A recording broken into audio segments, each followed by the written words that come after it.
जय हिंद दोस्तों। आज की क्लास में हम मन्नू भंडारी जी की जो आत्मकथा है, एक कहानी यह भी, इसके बारे में पढ़ेंगे और इसके जो महत्वपूर्ण फैक्ट हैं जिससे पेपर में सवाल बन सकता है, उन महत्वपूर्ण फैक्ट को देखेंगे। सबसे पहले तो दोस्तों, अगर आपने अभी तक चैनल को सब्सक्राइब नहीं किया तो पहले चैनल सब्सक्राइब जरूर करें। ठीक दोस्तों, ये हमारे व्हाट्सएप नंबर है। हमारा व्हाट्सएप ग्रुप बना हुआ है जहां पर क्लास की लिंक तुरंत मिल जाती है, अपडेट वहां पर आपको तुरंत मिल जाता है। तो व्हाट्सएप ग्रुप पर जुड़ने के लिए सबसे पहले तो इस नंबर पर मैसेज कर दो आप। ठीक, तो और वीडियो को लाइक जरूर करना है दोस्तों, और कमेंट जरूर करना है। अगली रचना, अगला जो लेक्चर है वो कौन सी रचना पे लेके आना है, इसका जवाब आपको कमेंट में बताना है। तो शुरू करते हैं इस लेक्चर को। रचना कौन सी है? रचना का क्या नाम है? एक कहानी यह भी। और इसकी लेखिका कौन है? मन्नू भंडारी। कौन? मन्नू भंडारी। विधा कौन सी है? आत्मकथा। और इसका प्रकाशन वर्ष क्या है? 2007। इसके कुछ महत्वपूर्ण फैक्ट देखते हैं शुरू में। मन्नू भंडारी जी का जन्म कहां पर हुआ? 1931 में हुआ। और कहां पर हुआ? मध्य प्रदेश में। कहां पर हुआ? मध्य प्रदेश में। मध्य प्रदेश में जिला कौन सा है? मंदसौर। गांव कौन सा है? भानपुर। ठीक। और इनके बचपन का नाम क्या है? महेंद्र कुमारी। महेंद्र कुमारी। तो ये फैक्ट आपको ध्यान में रखना है। जन्म कहाँ हुआ, कब हुआ, गांव कौन सा है, बचपन का नाम क्या है, ये फैक्ट आपको ध्यान में रखने हैं। इनकी प्रसिद्ध रचना आपका बंटी नामक उपन्यास है। ठीक, आपका बंटी, जो धर्म युग में धारावाहिक रूप में प्रकाशित हुआ था।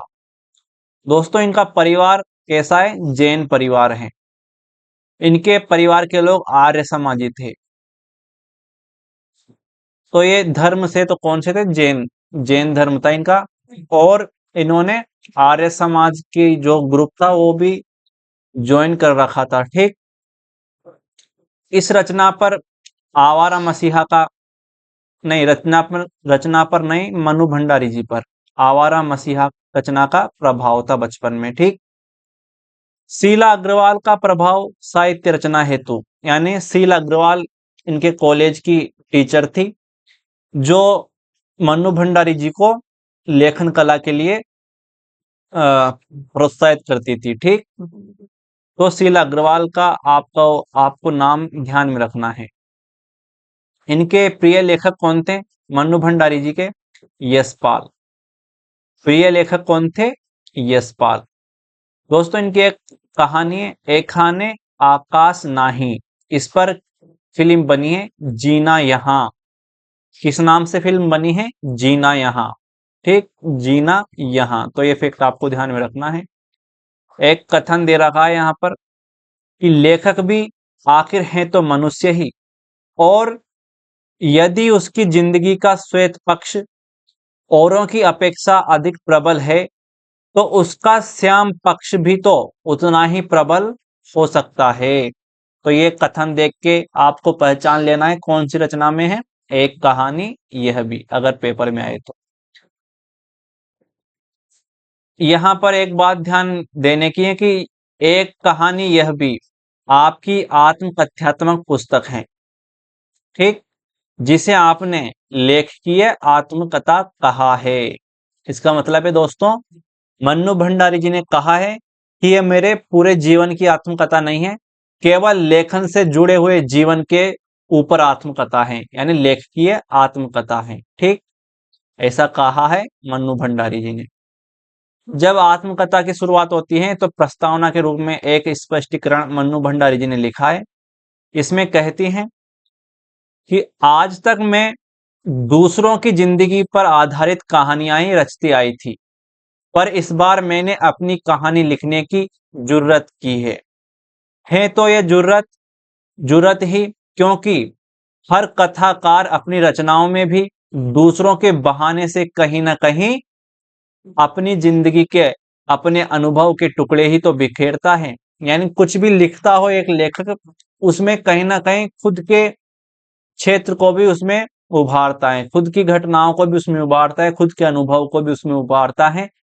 ठीक, उसके जीवन को भी उसमें उभारता है। ठीक, आगे बढ़ने से पहले एक बात अच्छी तरह स्पष्ट कर देना चाहती हूं कि यह मेरी आत्मकथा कतई नहीं है। इसलिए मैंने इसका शीर्षक भी एक कहानी यह भी ही रखा। जिस तरह कहानी जिंदगी का एक अंश मात्र ही होती है, एक पक्ष, एक पहलू, और उसी तरह यह भी मेरी जिंदगी का एक टुकड़ा मात्र ही है। यानी इसमें पूरी आत्मकथा नहीं है, इसमें केवल जो उसका लेखकीय जीवन है उसी का वर्णन है। ठीक, जो मुख्यतः मेरे लेखकीय व्यक्तित्व और मेरी लेखन यात्रा पर केंद्रित हैं। तो यह फैक्ट आपको ध्यान में रखना है।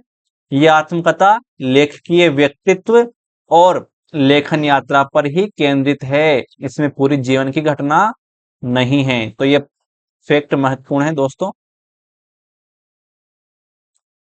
यूं भी एक लेखक की यात्रा होती ही क्या है, बस उसकी दृष्टि परिवार के छोटे से दायरे से निकलकर धीरे धीरे अपने आसपास के परिवेश में समेटते हुए समाज और देश तक फैलती चलती है।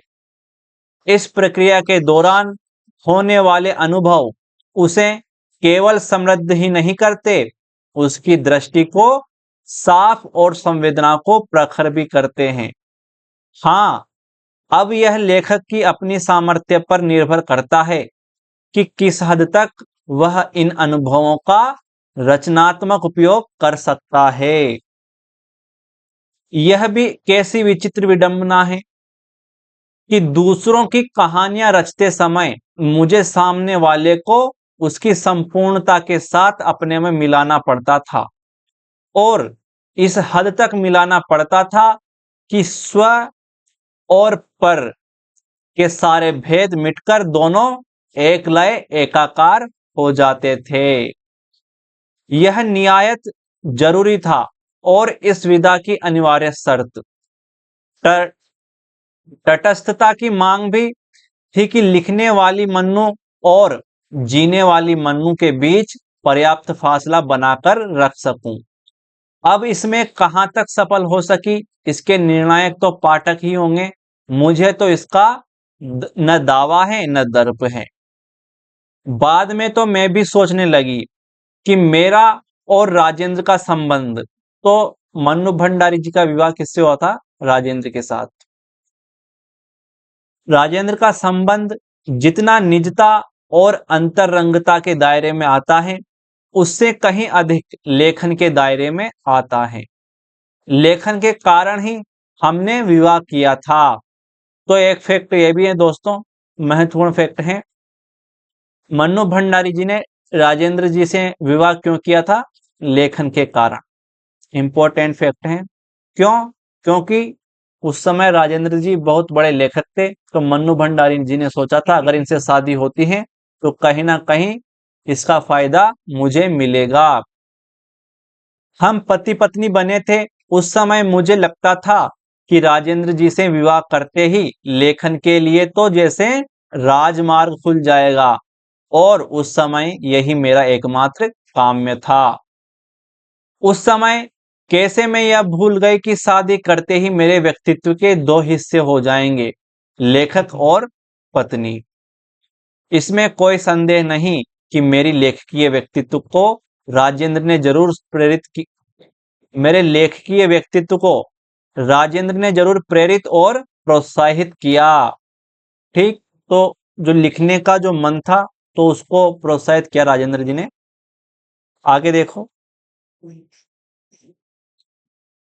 इनके साथ मिलने वाला साहित्यिक वातावरण, होने वाली गप गोष्ठियां मेरे बहुत बड़े प्रेरणा स्रोत भी रहे। लेकिन मेरे व्यक्तित्व का पत्नी रूप, इस पर राजेंद्र निरंतर निरंतर और निरंतर प्रहार करते रहे। ठीक, उसका परिणाम तो मेरे लेखक ने ही भोगा। निरंतर खंडित होते आत्मविश्वास से लेखन में आए गतिरोध का जो सिलसिला शुरू हुआ, अंततः वह उसके पूर्ण विराम पर ही समाप्त हुआ। यानी जैसा मन्नू भंडारी जी ने सोचा था कि राजेंद्र जी से विवाह करके मेरे लेखन में सुधार होगा, जीवन में सुधार होगा, तो लेखन में थोड़ा बहुत सुधार हुआ, लेकिन जो विवाह होने के बाद उन दोनों के जो संबंध थे व्यक्तिगत तौर पर, वो संबंध में इतनी मिठास नहीं रही जैसा मनु भंडारी जी ने सोचा था। ठीक, दोनों के बीच कहीं ना कहीं एक खाई बनी हुई थी। आगे देखिए, इसलिए पूरक प्रसंग सारी बातें लगने को मेरे निजी जीवन से संबंधित ही लगेगी, पर जुड़ी हुई तो मेरे लेखन से ही है, बल्कि मेरे लेखकीय जीवन का अभिन्न हिस्सा है। हाँ, यह मैं बहुत ईमानदारी के साथ कह सकती हूँ कि मैंने न तो इसमें वर्णित तथ्यों को तोड़ने मरोड़ने की कोशिश की है, न अपनी किसी दुर्भावना के चलते उन्हें विकृत करने की। जो कुछ भी लिखा एक आवेगहीन तटस्थता के साथ ही लिखा है। तो ये प्रस्तावना के रूप में मन्नू भंडारी जी ने लिखा। अब प्रस्तावना के बाद में आत्मकथा पे आते हैं। लेखन एक अनवरत यात्रा है जिसका न कोई अंत है न कोई मंजिल, बस निरंतर चले जाना ही जिसकी अनिवार्यता है, शायद नियति भी। हर रचना एक पड़ाव जिसमें यहां तक पहुंचने के सुख संतोष से ज्यादा आगे जाने का उत्साह भरा रहता है, पर कभी कभी यह क्रम उल्टा भी जाता है। तो यहां से लेकर यहां तक का जो ये कथन है आपको ध्यान में रखना है, इंपॉर्टेंट है दोस्तों। लेखिका कह रही है कि एक लेखक के लिए कोई भी रचना आखिरी नहीं होती। जब वह किसी रचना को कंप्लीट कर लेता है तो तुरंत ही वह अगली रचना के प्रति, अगली रचना को लिखने के लिए प्रोत्साहित होता है, प्रेरित रहता है। ठीक, आगे देखिए इसमें, अपने रचे का सुख संतोष और उससे मिलने वाला यश लेखक को एक ऐसी गहरी तृप्ति का बोध करा देता है जिससे आगे जाने का यह उत्साह लौट लौट कर मुग्ध भाव से अपने रचे के इर्द गिर्द ही चक्कर लगाने लगता है। पिछले 10 वर्षों में अपने मन की 10 पंक्तियां भी न लिख पाने के पीछे कहीं यही कारण तो नहीं। यानी एक समय ऐसा आया लेखिका के जीवन में कि कई वर्ष गुजर गए और लेखिका कुछ भी नहीं लिख पाई इस समय के बीच। आगे देखो, आज मैं कितनी शिद्दत के साथ महसूस कर रही हूं कि कलम और शब्द के साथ रिश्ता टूटते चले जाने की प्रक्रिया में कैसे जिंदगी के साथ भी मेरा रिश्ता टूटता चला गया। कैसे मैं सबसे कटी छटी अपने में ही सिमटती सिकुड़ती चली गई। लेकिन इतना सब होने के बावजूद लिखने की एक अव्यक्त सी लालसा मन को बराबर कचोटती रही है, और एक दिन इसी कचोट की मार से मैं घर की सामान्य सी सुविधाओं में लिथड़ी पर मन को निरंतर कंगला और शरीर को रुग्ण बनाती अपनी एक निहायत ही यांत्रिक ढर्रे में ढली बेजान सी जिंदगी को छोड़कर उज्जैन चली आई। तो क्या ये दिल्ली से एक बार उज्जैन भी आती है, तो उज्जैन भी आती है, इसका जिक्र है इसमें, आगे भी आएगा। ठीक, एक पौधा चंद पत्तियों के साथ टहनियों का एक झुंड भर रह गया था, मात्र ठूंठ कुछ कुछ मेरी तरह।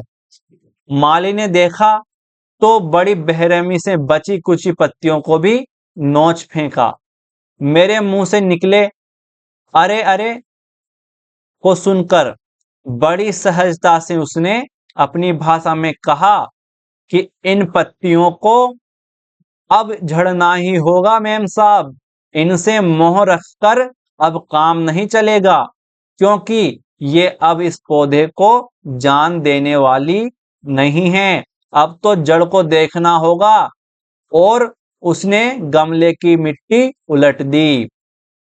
गमले की निचली गहराई से निकला जड़ों का गुच्छा, मिट्टी के लिथड़े एक दूसरे से उलझे अनेक रेसे। यानी जैसे उसने पौधे को मिट्टी से निकाला तो उसकी जड़ों में मिट्टी लिपटी हुई थी, ठीक।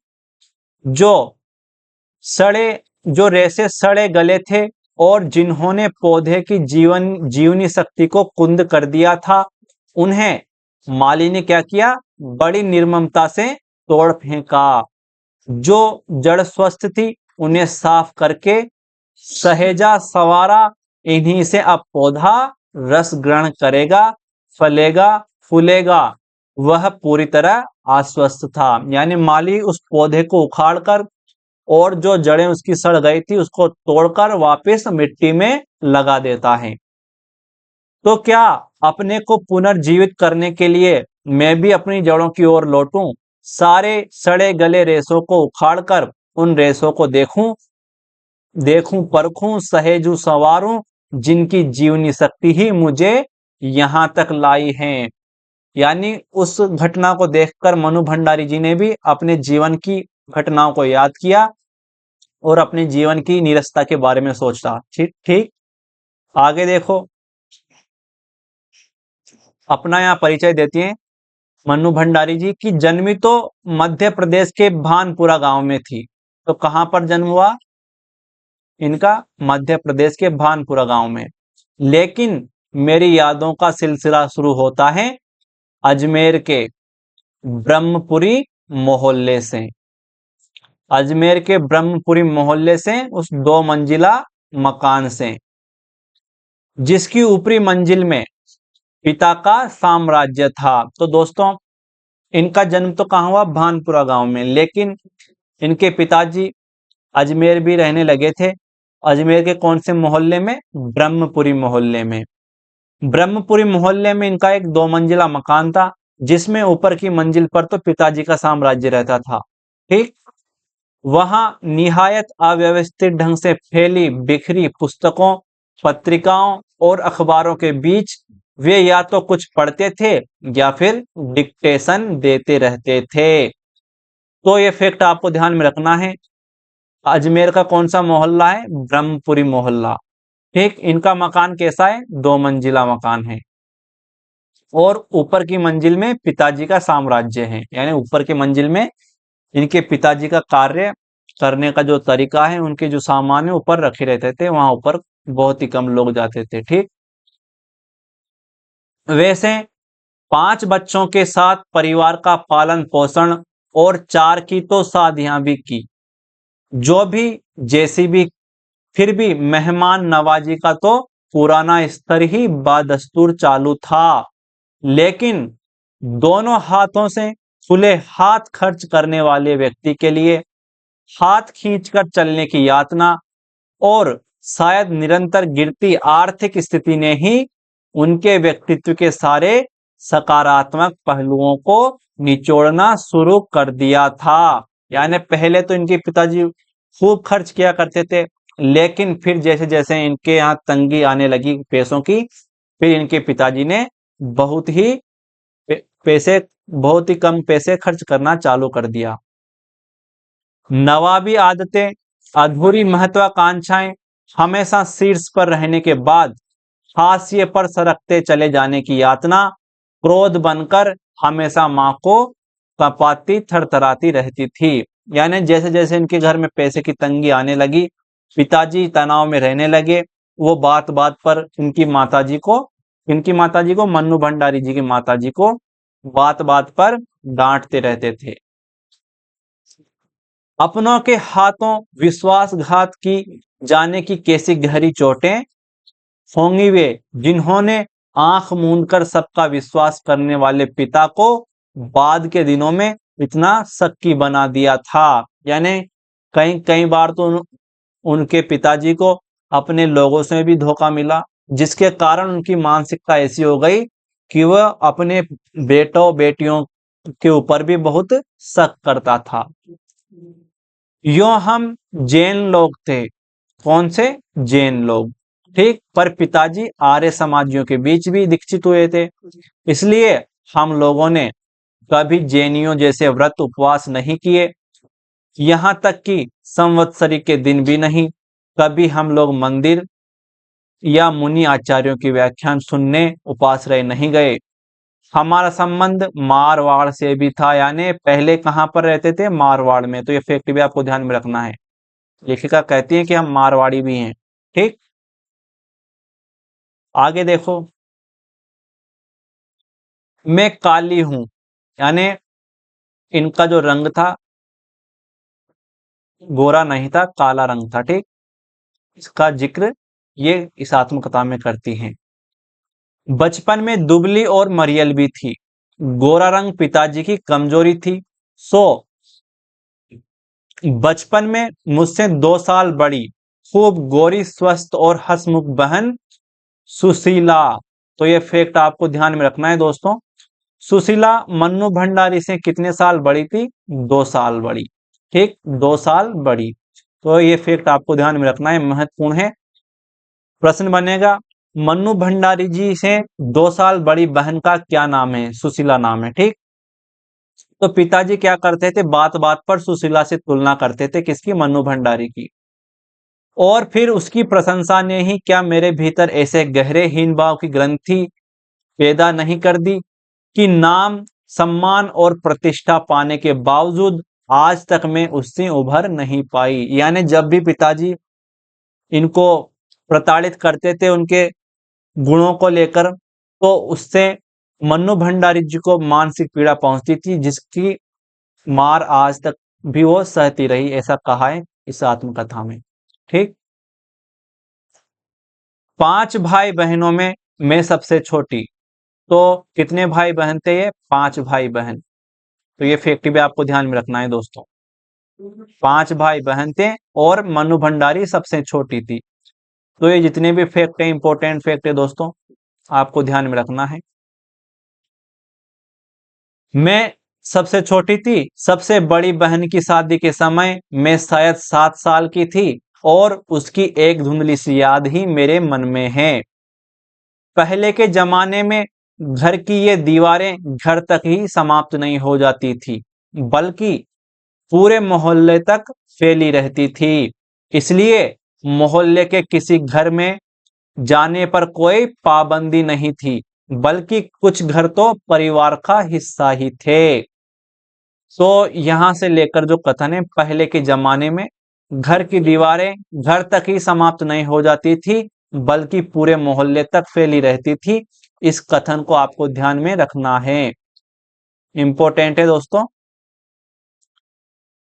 आज तो मुझे बड़ी शिद्दत के साथ यह महसूस होता है कि अपनी जिंदगी खुद जीने के इस आधुनिक दबाव ने महानगरों के फ्लैट में रहने वालों को हमारे इस परंपरागत पड़ोस कल्चर से विच्छिन्न करके, यानी अलग करके, हमें कितना संकुचित, असहाय और असुरक्षित बना दिया है।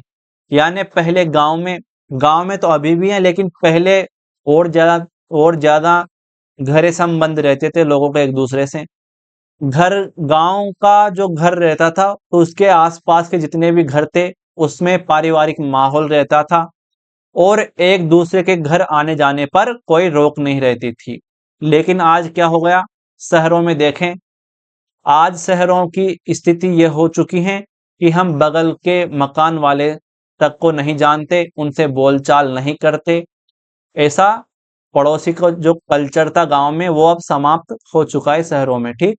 तो उसी का वर्णन यहाँ पर किया है, जिक्र। मेरी कम से कम 1 दर्जन आरंभिक कहानियों के पात्र इसी मोहल्ले के हैं। कौन से मोहल्ले के? ब्रह्मपुरी मोहल्ले के, जहां मैंने अपनी किशोर अवस्था गुजार अपनी युवा अवस्था का आरंभ किया था। एक दो को छोड़कर उनमें से कोई भी पात्र मेरे परिवार का नहीं है, यानी मेरे परिवार का नहीं, उसी मोहल्ले के वासी हैं जो उन कहानियों के पात्र हैं। ठीक। उसी समय दा साहब अपने व्यक्तित्व की अभिव्यक्ति के लिए अनुकूल परिस्थितियां पाते ही महाभोज में इतने वर्षों बाद कैसे एकाएक जीवित हो उठे, यह मेरे अपने लिए भी आश्चर्य का विषय था, एक सुखद आश्चर्य का। तो दा साहब पात्र किसमें? महाभोज में। आगे देखिए अगला फैक्ट। जब आवारा मसीहा पढ़ा तो अचानक ही इस जीवनी के संदर्भ में फिर से सारा शरत साहित्य पढ़ने का मन हुआ। काफी कुछ पढ़ा भी और मैं खुद हैरत में थी कि समय के साथ साथ बदली हुई रुचियां, सो उद्देश्यता के बोझ से बोझिल हो आई संवेदना और तर्क से तीखी हो आई मानसिकता के बावजूद उनकी कई रचनाओं ने मुझे उसी तरह बांधा, अपने में डुबोया। यानी आवारा मसीहा का प्रभाव इन पर बहुत पड़ा था। अब कोई कोई चाहे तो अब कोई चाहे तो मेरे इस बांधने डुबोने को और ताना भावुकता के खाने में डालकर खारिज कर सकता है। यानी जब शरत का साहित्य इन्होंने पढ़ा तो ये बहुत भावुक हो जाती थी उसको पढ़कर। अब कोई उस भावुकता को मेरी औरताना कमजोरी बताकर कोई खारिज करना चाहे तो कर सकता है। ठीक, ऐसा कह रही है मनु भंडारी। ठीक, आगे देखो। उस समय हमारे परिवार में लड़की के विवाह के लिए अनिवार्य योग्यता थी, उम्र में 16 वर्ष और शिक्षा में मैट्रिक पास। शिक्षा में मैट्रिक, तो ये दो विशेषताएं, ये दोनों योग्यताएं किसके परिवार में थी शादी के लिए? मन्नू भंडारी के परिवार में।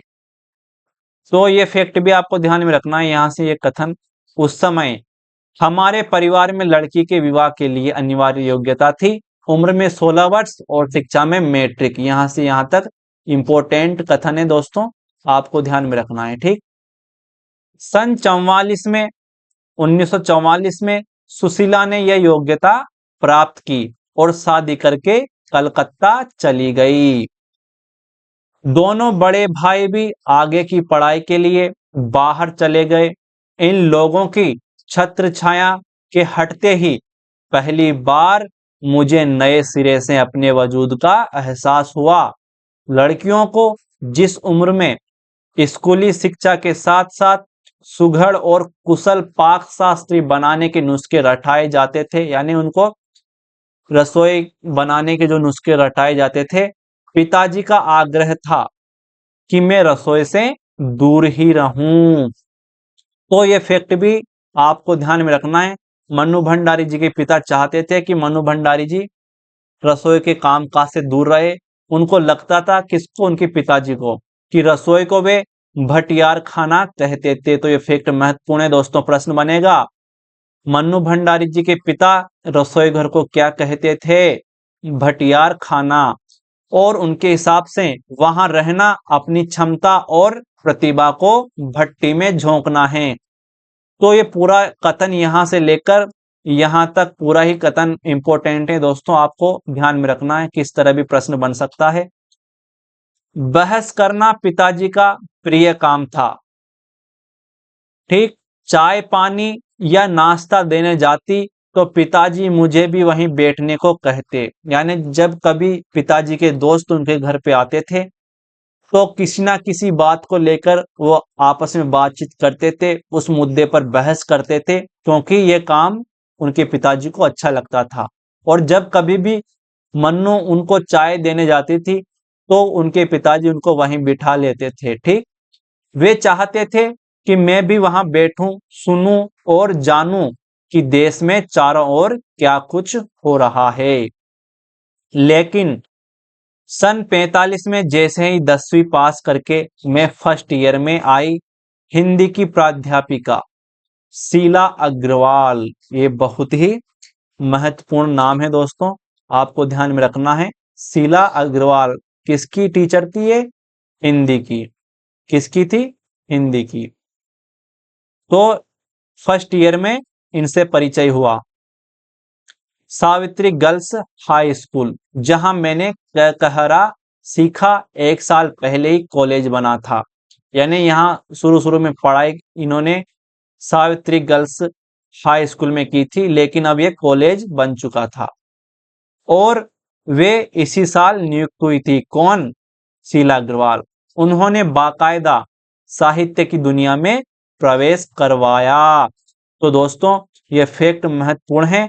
प्रश्न बनेगा, मन्नू भंडारी जी को साहित्य की दुनिया में प्रवेश किसने करवाया? शीला अग्रवाल ने, जो कि हिंदी की टीचर थी। उन्होंने मात्र पढ़ने को चुनाव करके पढ़ने में बदला। यानी उन्होंने कहा कि इस तरह जो भी हाथ लगे उसको मत पढ़ो, उसको पढ़ो जो जरूरी है, उनको चुनकर पढ़ो। और शीला अग्रवाल खुद चुन चुन कर किताबें मनु भंडारी जी को देती थी। वे पढ़ी हुई किताबों पर बहस की तो दो साल बीतते न बीतते साहित्य की दुनिया शरत चंद्र प्रेमचंद से बढ़कर जैनेन्द्र अज्ञेय यशपाल भगवती चरण वर्मा तक फैल गई। यानी शुरू में तो केवल शरत चंद्र और प्रेमचंद को पढ़ती थी, लेकिन उसके बाद ये जैनेन्द्र अज्ञेय यशपाल भगवती चरण वर्मा इनको भी पढ़ने लगी थी। आगे देखो, लेकिन मेरे प्रिय लेखक तब यशपाल ही थे। तो दोस्तों बहुत ही इंपॉर्टेंट फैक्ट है, प्रश्न बनेगा कि मनु भंडारी जी ने अपनी आत्मकथा में अपना प्रिय लेखक किसे बताया है? तो किसे बताया है? यशपाल को। हो सकता है कि रचनाओं से अधिक उनका क्रांतिकारी जीवन इसके पीछे रहा हो, क्योंकि वह उम्र भी ऐसी ही थी और देश का माहौल भी। क्रांति की कैसी कैसी रोमानी भावनाएं आक्रांत किए रहती थी। उन दिनों अपने हाथ खर्च के पैसों से जो पहली 2 पुस्तकें मैंने खरीदी थी वे थी दादा कॉमरेड और पार्टी कॉमरेड। तो ये फैक्ट बहुत ही महत्वपूर्ण है दोस्तों। कौन कौन सी पुस्तकें पहली बार उन्होंने खरीदी? तो मनु भंडारी जी ने सबसे पहले 2 पुस्तकें खरीदी। वो कौन कौन सी थी? पार्टी कॉमरेड और दादा कॉमरेड। तो ये फैक्ट आपको ध्यान में रखना है, बहुत ही इंपॉर्टेंट फैक्ट है दोस्तों। आगे देखो, जब रगों में लहू की जगह लावा बहता हो तो सारे निषेध, सारी वर्जनाएं और सारा भय कैसे ध्वस्त हो जाता है, यह तभी जाना। और अपने क्रोध से सबको थरथरा देने वाले पिताजी से टक्कर लेने का जो सिलसिला तब शुरू हुआ था, राजेंद्र से शादी की तब तक चलता ही रहा।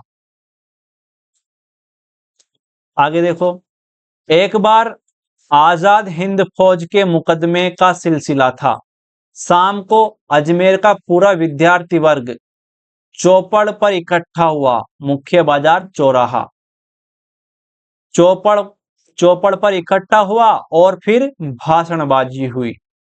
अब यहाँ पर मनु भंडारी जी ने भी भाषण दिया था, और जब ये भाषण दे रही थी उसी बीच पिताजी के एक निहायत दकियानूसी मित्र ने घर आकर अच्छी तरह पिताजी की लू उतारी। यानी क्या क्या कहा उन्होंने मनु भंडारी के बारे में? उसके मित्र ने कहा, उनके पिताजी के मित्र ने, कि अरे उस मन्नू की तो मत मारी गई है भंडारी जी, पर आपको क्या हुआ है? ठीक है, आपने लड़कियों को आजादी दी है, ठीक बात है, पर देखते आप जाने कैसे कैसे उल्टे सीधे लड़कों के साथ हड़तालें करवाती, हुड़दंग मचाती फिर रही हैं वो लड़की। हमारे और आपके घरों की लड़कियों को शोभा देता है क्या ये सब काम? कोई मान मर्यादा, इज्जत आबरू का ख्याल भी रह गया है आपको या नहीं? और ऐसा कह के वो चले जाते हैं। और जब उसके दोस्त की बात उनके पिता सुनते हैं तो बहुत ही आग बबूला हो जाते हैं। वे तो आग लगाकर चले गए और पिताजी सारे दिन भभकते रहे।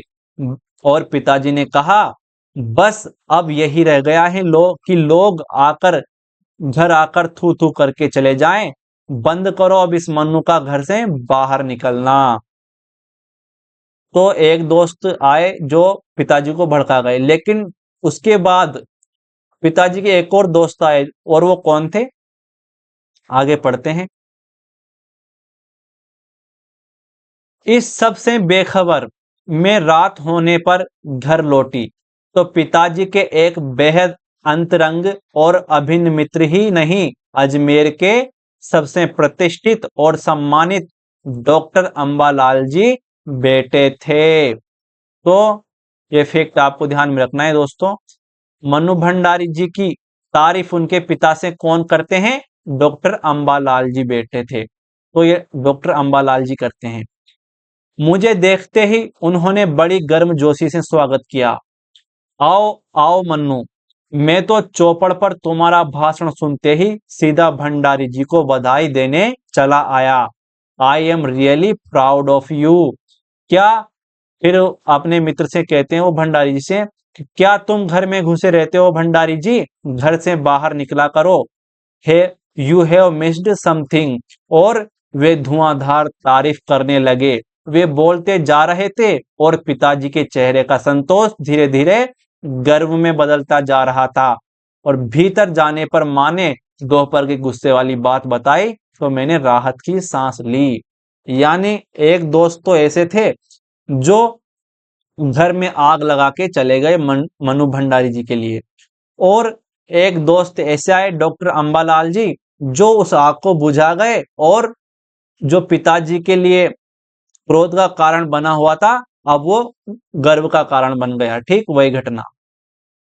तो इसका नाम आपको ध्यान में रखना है दोस्तों, डॉक्टर अंबालाल जी थे वो लोग, वो व्यक्ति। ठीक, आगे देखो। सन 47 के मई महीने में शीला अग्रवाल जी को कॉलेज वालों ने नोटिस थमा दिया, लड़कियों को भड़काने और कॉलेज का अनुशासन बिगाड़ने के आरोप में। इस बात को लेकर हुड़दंग न मचे, इसलिए जुलाई में थर्ड ईयर की क्लासेस बंद करके हम 2-3 छात्राओं का प्रवेश निषिद्ध कर दिया गया। तो जो शीला अग्रवाल इनकी मैम थी हिंदी साहित्य पढ़ाने वाली, ये क्या करती थी, आजादी के प्रति उनकी छात्राओं को प्रोत्साहित किया करती थी और जोश भरी कविताएं सुनाती थी इस तरह। तो कॉलेज वालों ने उस मैम को भी निकाल दिया, और जो ज्यादा उग्र होते थे देश राष्ट्रवादी कविताओं को सुनकर, उनको भी कॉलेज में आने के लिए बंद कर दिया। ठीक, आगे देखो। एक मुसलमान रंगरेज था इनके मोहल्ले में, ब्रह्मपुरी मोहल्ले में। मोहल्ले की लड़कियां उसे बाबा कहती थी। अचानक बाबा का आना जाना बंद हो गया। जब पाकिस्तान और हिंदुस्तान का बंटवारा हुआ तब की बात है ये। अचानक बाबा का आना जाना बंद हो गया। हम लोग हैरान परेशान। कुछ दिनों बाद हमने सुना कि वे पाकिस्तान चले गए। तो मुसलमान थे वे, तो पाकिस्तान चले गए थे। ठीक, मैं अजमेर में थी और एक दिन अचानक सुना रंगरेज। तो इस प्रकार ये मुसलमान बाबा क्या करते थे, जब कुछ मांगते थे तो जोर से आवाज लगाते थे, रंगरेज, इस तरह पुकारते थे मोहल्ले में। तो आसपास के लोग इन्हें खाने के लिए कुछ इस तरह सामान दे दिया करते थे, इसलिए इसे रंगरेज का नाम पड़ा इनका, रंगरेज। ठीक, प्रश्नों की झड़ी लगाती हम सब लोग, कहाँ चले गए, कहाँ चले गए, क्यों चले गए, तुम्हें क्या जरूरत थी जाने की बाबा, इस तरह उनके चारों ओर उनको घेर लिया। अचानक बाबा फपक कर रो पड़ा और बार बार जमीन से मिट्टी उठाकर माथे से लगाने लगा। अनवरत आंसुओं और हिचकियों के बीच बस एक ही वाक्य उसके मुंह से निकलता जा रहा था। क्या वाक्य था, कि अपनी मिट्टी को छोड़कर कोई रह सकता है क्या, अपनी मां को छोड़कर कोई रह सकता है क्या। तो ये कथन आपको ध्यान में रखना है। किसने कहा, ये मुसलमान अंग्रेज ने। अपनी मिट्टी को छोड़कर कोई रह सकता है क्या, अपनी मां को छोड़कर कोई रह सकता है क्या, यह कथन किसका है या कौन सी रचना से है, तो आपको ध्यान में रखना है। मुसलमान राजस्थानी भाषा में वह यही वाक्य बार बार दोहराए जा रहा था। वहां के सभी रंगरेज और अनेक मुसलमान ठेठ राजस्थानी ही बोलते हैं, जैसे बंगाल के बंगला बोलते हैं। उस दिन पहली बार समझ में आया कि मातृभाषा प्रेम नहीं है, कि केवल भाषा प्रेम नहीं है इन लोगों में, यह तो उस जगह का, उस मिट्टी का प्रेम है, भाषा जिसका अविच्छिन्न हिस्सा है। तो केवल भाषा से प्रेम नहीं करते ये, असली प्रेम तो उस मिट्टी से करते हैं जहां रहते हैं, और जिसका भाषा तो एक हिस्सा है। ठीक, आगे देखो। कलकत्ता जाने के बाद पुस्तकें पढ़ने का जो क्रम टूटा, उसे जोड़ा कोमल कोठारी जी ने। तो एक समय ऐसा आया कि पुस्तक, पहले तो बहुत पुस्तक पढ़ती थी मनु भंडारी, लेकिन बीच में ये क्रम टूट गया था। बहुत दिनों तक, बहुत सालों तक इन्होंने पुस्तक नहीं पढ़ी, और पुस्तक पढ़ने में इनका मन भी नहीं लगता था। लेकिन फिर किसने आदत डाली वापस? उसे जोड़ा कोमल कोठारी जी ने। तो प्रश्न बनेगा, पुस्तक पढ़ने को की आदत दोबारा किसने डाली? कोमल कोठारी ने। तो ये फैक्ट आपको ध्यान में रखना है। काफी कुछ पढ़वाया था उन्होंने भी, केवल पढ़वाया ही नहीं, बहस चर्चा भी करते थे। मैं तो उनका पढ़ाकूपन देखकर ही दंग थी, फिर कई बातों में उनका नया दृष्टिकोण। आज भी याद है जब मेरी समझ में भक्ति रंग में रंगी हुई मीरा का क्रांतिकारी रूप उन्होंने मेरे सामने रखा था, तो मैं सचमुच चकित रह गई थी। दोस्तों, ये फैक्ट बहुत बहुत इंपॉर्टेंट है। प्रश्न बनेगा कि मनु भंडारी जी के सामने मीरा का क्रांतिकारी रूप किसने रखा था? कोमल कोठारी जी ने। कैसे? आज हम जैसा कि मीरा के भजन, और मीरा मीरा केवल मीरा के भजन और भक्ति से ही वाकिफ हैं, लेकिन उन्होंने किस तरह अपने परिवार वालों से, अपने समाज वालों से विद्रोह करके इस भक्ति में वह आई, इसका पता हमें नहीं है। और इसका पता मनु भंडारी जी को किसने बताया? कोमल कोठारी जी ने। ठीक, तो ये फैक्ट बहुत ही महत्वपूर्ण है। खैर, जैसे तैसे 1952 में मैंने एमए पास कर लिया। डिग्री तो मिल गई, लेकिन साहित्य का अकादमी पक्ष कमजोर ही रहा, और इसे स्वीकारने में मुझे कोई शर्म, संकोच या झिझक न पहले कभी थी, न आज है, कि जिंदगी भर पढ़ाने के बावजूद आज भी वह काफी कमजोर ही है। हाँ, विषय पढ़ाने में मुझे कभी कोई परेशानी नहीं रही, और न ही मेरी छात्राओं को कभी किसी तरह की शिकायत हुई। तो एक फैक्ट ये भी है, इन्होंने साहित्य का अकादमी पक्ष कमजोर माना है खुद का। ठीक, फैक्ट महत्वपूर्ण प्रश्न में दे सकता है अनेक कथनों वालों में, कि मनु भंडारी जी का अकादमी पक्ष कमजोर रहा हमेशा ही, ये कथन सही है या गलत? तो उन्होंने माना है कि इनका साहित्य का अकादमी पक्ष हमेशा कमजोर रहा। आगे देखते हैं। बालीगंज शिक्षा सदन, एक नए परिवार में प्रवेश। भाई बहनों के परिवार से बहुत भिन्न था यह परिवार। पुष्पमयी बोस इसकी मुखिया थी। तो ये फैक्ट आपको ध्यान में रखना है। बालीगंज शिक्षा सदन का प्रिंसिपल कौन थी? पुष्पमयी बोस। छात्रों के प्रति बेहद ममतामयी, लेकिन उतनी ही अनुशासन प्रिय भी। विचारों से वे मार्क्सवादी थी। हो सकता है कभी पार्टी मेंबर भी रही हो। शुरू के दिनों में वे जरूर इधर उधर के और कामों से भी जुड़ी हुई थी, पर धीरे धीरे उनके सारे सरोकार और गतिविधियों का केंद्र बालीगंज शिक्षा सदन ही होता चला गया। यानी पहले तो किसी दूसरे काम में भी लगती थी, लेकिन जैसे जैसे दिन निकलते गए उन्होंने अपना पूरा जीवन बालीगंज शिक्षा सदन पर झोंक दिया। बालीगंज शिक्षा सदन में गुजारे 9 वर्ष। कितने वर्ष तक रही यहां पर मनु भंडारी? 9 वर्ष तक। इंपॉर्टेंट फैक्ट है, आपको ध्यान में रखना है।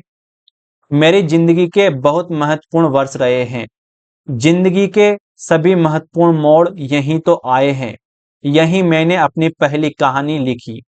तो ये फैक्ट बहुत महत्वपूर्ण है। अपनी पहली कहानी मनु भंडारी जी ने कहां पर लिखी? बालीगंज शिक्षा सदन में जुड़ते, मतलब जब इनसे जुड़ी थी तब लिखी। ठीक, साहित्य के क्षेत्र में कदम रखा। इसी स्कूल की लाइब्रेरी के लिए किताब मंगवाने के सिलसिले में राजेंद्र जी से परिचय हुआ। तो ये फैक्ट तो दोस्तों बहुत ही महत्वपूर्ण है, आपको ध्यान में रखना है। प्रश्न बनेगा कि किस स्कूल की लाइब्रेरी, मतलब किस स्कूल की लाइब्रेरी बनवाने के सिलसिले में मनु भंडारी जी का परिचय राजेंद्र जी से हुआ? तो किस स्कूल की लाइब्रेरी बनवाने के सिलसिले में हुआ? बालीगंज शिक्षा सदन की लाइब्रेरी बनवाने के संबंध में मनु भंडारी जी का परिचय राजेंद्र यादव जी से हुआ। तो ये फैक्ट दोस्तों बहुत ही महत्वपूर्ण है, आपको ध्यान में रखना है। विवाह हुआ राजेंद्र जी से और गृहस्थी में प्रवेश भी की। यही काम करते हुए बिटिया का जन्म भी हुआ। जिंदगी के सभी महत्वपूर्ण मोड़ यहीं आए। स्कूल के अलावा उन दिनों में कुछ समय के लिए अनामिका की गतिविधियों से भी जुड़ी, अनामिका पत्रिका से। ठीक, अगला जो फैक्ट है वो देखते हैं कि सेंगर जी, मोहन सेंगर, सेंगर जी का पूरा नाम क्या है? मोहन सेंगर। उस समय नया समाज का, जो नया समाज नामक पत्रिका थी, उसका संपादन कर रहे थे और सप्ताह में 3-4 दिन शाम को बहन और जीजाजी के पास आते थे। फिर ये लोग बाहर जाकर शाम साथ ही गुजारते थे। लेकिन जाने कैसा संकोच और दुविधा थी कि इस पर कभी बात करने की हिम्मत ही नहीं हुई। लेकिन लिखी हुई कहानी चैन भी नहीं लेने दे रही थी। आखिर सारे संकोच को दूर कर मैंने उसे कहानी पत्रिका में भेज दिया। श्यामू सन्यासी के पास और सांस रोककर बिना किसी को बताए उसके प्रकाशित होने की प्रतीक्षा करने लगी। दिन सप्ताह में और सप्ताह महीनों में बदल गए, पर उत्तर नहीं आया तो समझ लिया कि जरूर उसे उठाकर कूड़े की टोकरी में फेंक दिया होगा। इसलिए रिमाइंडर भेजने की हिम्मत भी नहीं हुई। खैर, यह तो मैं किस्मत की धनी निकली। एक दिन अचानक भैरव प्रसाद गुप्त का पत्र मिला। पत्र क्या, कहानी की स्वीकृति ही मिली थी, और मात्र स्वीकृति ही नहीं बल्कि प्रशंसा में लिपटी प्रोत्साहित करती स्वीकृति मिली।